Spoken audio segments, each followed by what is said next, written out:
Профессор Дамблдор, мен қорқып тұрмын. Бәріміз де бір нәрседен қорқамыз. Редикус! Ньют, сенің кезегің? Мұның айрықша болды. Яғни Скамандр мырзаның ең қорқатын нәрсесі ол... Офисте жұмыс жасау, сэр. Жалғастыра бер, Ньют. Редикулус!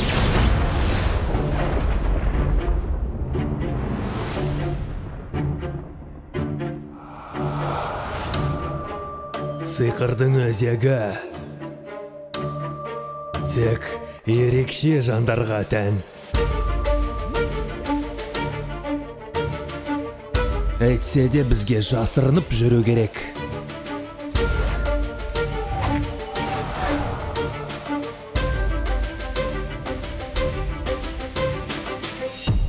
Бірақ ескінің жолдары бізге енді қажет емес. Бәлкім естіген шығарсыз. Гриндевальдсқа аян түсіпті. Онда ол сиқыршылар әлеміне билік етеді депті. Сондықтан оны табуды менен сұрап тұрсыз ба?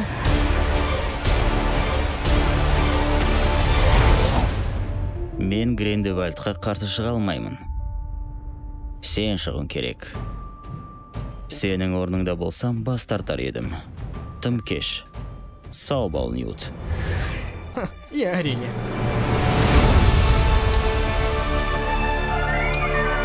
Сіз өз мүмкіндіктеріңізді білмей жүрсіз, Скамандр мырза. Олардың тәкаппарлығы жеңісіміздің кілті.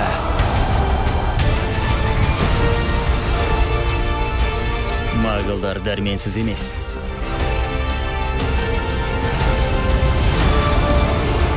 Қуыршақ емес.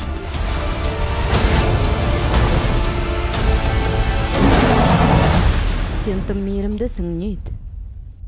Сен жақсы көрмейтін құбыжық жоқ.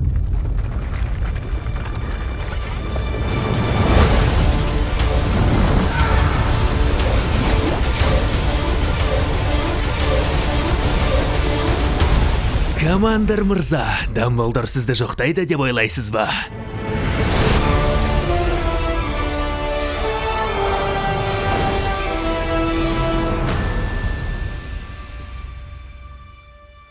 Сіз зарықсыз ба? Жоқ. Тірі адаммын, бірақ алхимикпін, яғни мен өлімсізбін. Оу. Николя Фламель. Жақып Ковальский. Оу. Сізге 400 жас қана берер едім. 15 қарашыдан бастап.